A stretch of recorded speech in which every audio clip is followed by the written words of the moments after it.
Good morning, students. Today, let's revise what we learned last year.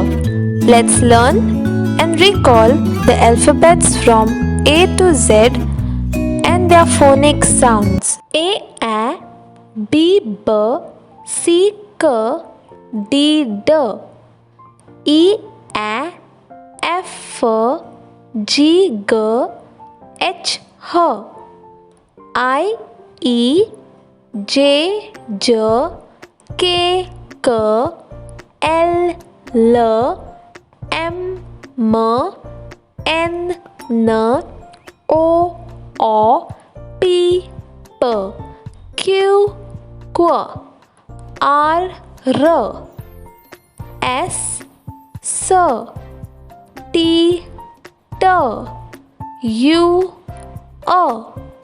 V, V, W, W, X, X, Y, Y, Z, Z.